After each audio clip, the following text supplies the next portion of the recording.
This is the 30 Days to Sell Cars podcast. In this episode, we start the second half of the customer acquisition formula with stage 7, generating leads. It's no secret that the only way to sell more cars is to talk to more prospects. So if you want to fill your pipeline quickly with vehicle shoppers who will be excited to buy a vehicle from you don't want to miss this episode.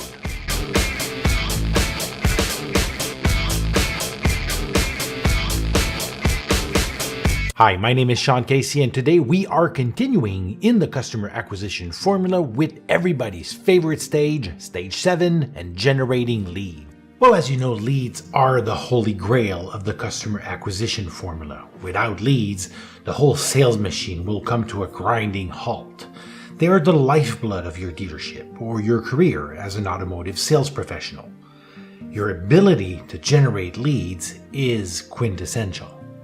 If you've been diligently doing the action steps in the previous stages of the customer acquisition formula, you should have identified by now a series of profitable tactics perfectly lined up with your core beliefs, your goal, and your strategy. These tactics now provide you with the ability to drill for ideal customers from within your target market and the different traffic sources you've identified. In other words, everything we've done up to now was to generate leads. Conversely, everything we will be doing from this point on stems from the leads, but is designed to produce a customer. Hence, leads are the pivot point of the customer acquisition formula. Technically, I could have nearly gone straight from the tactics to lead nurturing, since generating leads happens only for a quick transitional moment in time. What I mean is leads don't exist. Then they exist and immediately need to be nurtured. So why take a full stage of the customer acquisition formula to talk about something that lives only for a moment? The answer is simple, because most leads go unidentified. Unfortunately, it's the truth. Most dealerships and automotive professionals I've been working with have such a very narrow vision of what leads should look like that the vast majority of prospects generated by the tactics they have in place are not labeled appropriately, and because of this misidentification, they are not handled aptly. They underestimate the prospect's desire to choose how they want to navigate through the tactic, so they falsely consider everybody who doesn't pop as a lead at the end of the marketing funnel an accident. And that's a huge mistake. Now, this is important. People will do what they want to do, and in many cases, they will voluntarily refuse to take the steps you want them to take. You might want prospects going through a specific tactics to complete a form so you can identify them as coming through that specific marketing funnel. But they might decide not to complete the form and call the dealership or show up as a live up instead. They might not even mention what marketing tactics triggered them to raise a hand. Or even worse, they might even lie about the reason they are reaching out or play dumb so they can validate the truth of your offer or try to catch you or your sales team by surprise. Now, this is again very important. If you don't have a process in place to log in every prospect who connects with your dealership, no matter how they choose to reach out, so you can figure out the profitability and return of each tactic and put in place the correct lead nurturing follow-up sequence, your customer acquisition formula will be leaking opportunities.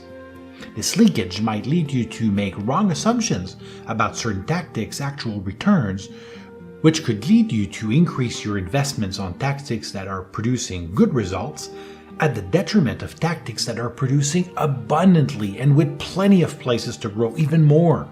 This leakage will also cost you deals because if you don't trigger a follow-up sequence when a prospect reaches out, you won't close the sale. So how do you fix the leakage? Well, it's simple. Change your mindset. Every single person connecting with you or your dealership should be considered a lead. That's it. Everybody. Now, this is very important. Every single person connecting with you or your dealership should be considered a lead. You need to make a list of all the possible ways prospects could connect with you or your store. Go ahead, create another Excel spreadsheet and upload it as a Google Doc, and let's identify all the possible points of contact.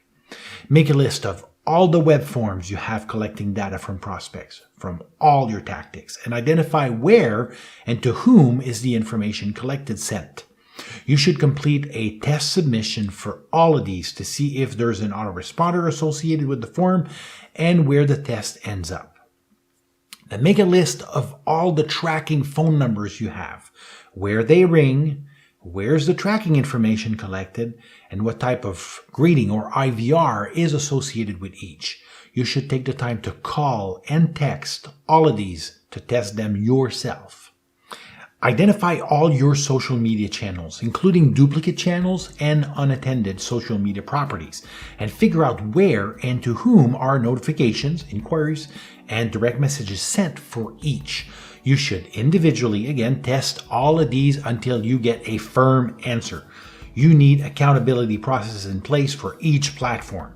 Social media conversations cannot go unattended. Make sure you also Google your brand to see if there are old social media channels created by employees or other marketing partners that you are unaware of. Make a list of all the email addresses you have and figure out who is receiving messages for each. You should send a test message to all of these until you get a reply back. Also, identify the physical points of entry of prospects on your dealership's property and your facility.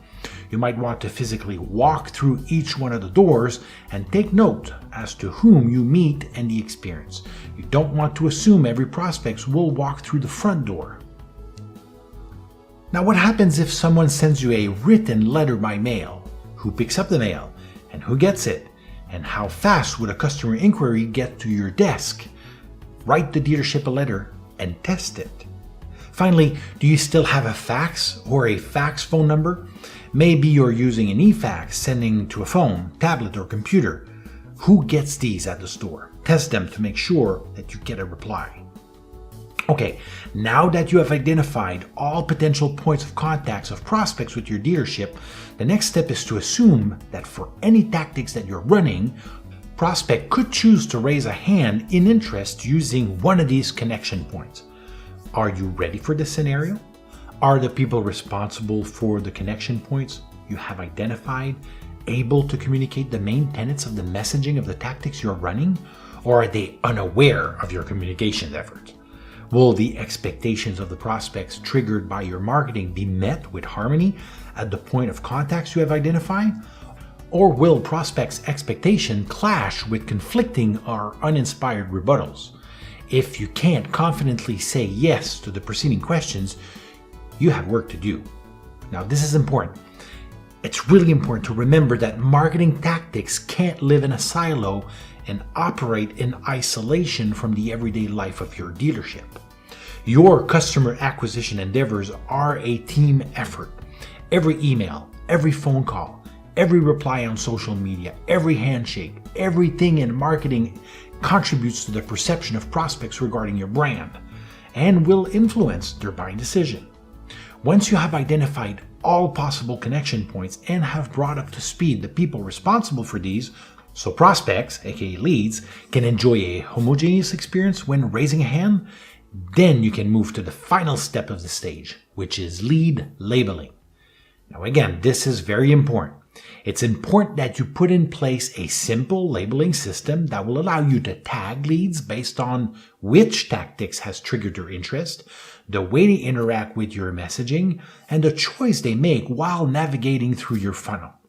These are all clues left behind by prospects that will be extremely helpful in the lead nurturing stage of your customer acquisition formula. So it's critical that you find a way to label them appropriately. Most CRM and marketing or lead automation software will allow you to tag leads very easily and automatically as they move through the pipeline.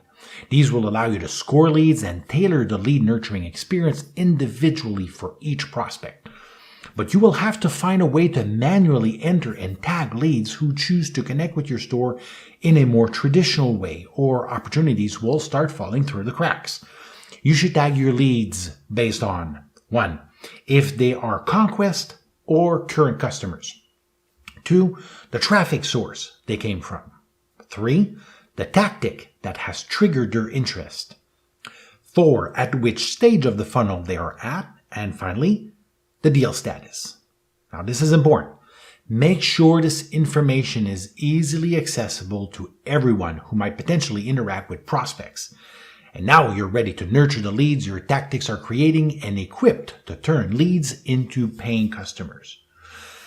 Now, here are your action steps. Create an Excel spreadsheet to identify all potential point of contacts leads could choose to connect with your dealership, including 1, online forms, 2, phone numbers, 3, social media properties. Make sure you identify all of them, including unattended pages and channels created by employees or marketing partners. 4, email addresses. 5, physical locations. 6, mailing addresses. 7, fax, e-fax. 8, others. Make sure you leave no stone unturned. Then test every one of the points of contact yourself to make sure they lead to somebody aware and willing to efficiently communicate to prospects the main tenets of your tactics messaging. Then create a simple labeling system that will allow you to tag leads as they enter and move through the customer acquisition funnel. Apply your labeling system to your CRM or marketing automation software. And then finally, create simple processes to add leads and label them manually for prospects who choose to connect with you or your dealership using traditional points of connection. Here's a quick recap. Can you see how important it is to identify every potential point of contact prospects may choose to interact with you when raising a hand? Can you see how critical it is to have every person responsible for these points of connection aware of the messaging of your tactics? Can you see how the right labeling system can be the best preparation possible to help you tailor the ideal lead nurturing experience? Well, I hope you enjoyed this episode and that you will be back for more great automotive content to help you build your automotive customer acquisition machine. If you did, make sure to subscribe to the podcast on iTunes, Google Play, and Spotify so you don't miss the next episodes. Make sure to also leave me a few comments on the content I shared with you today.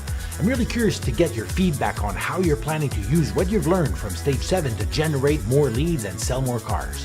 In the next episode, we will get into Stage 8 of the customer acquisition formula and talk about lead nurturing.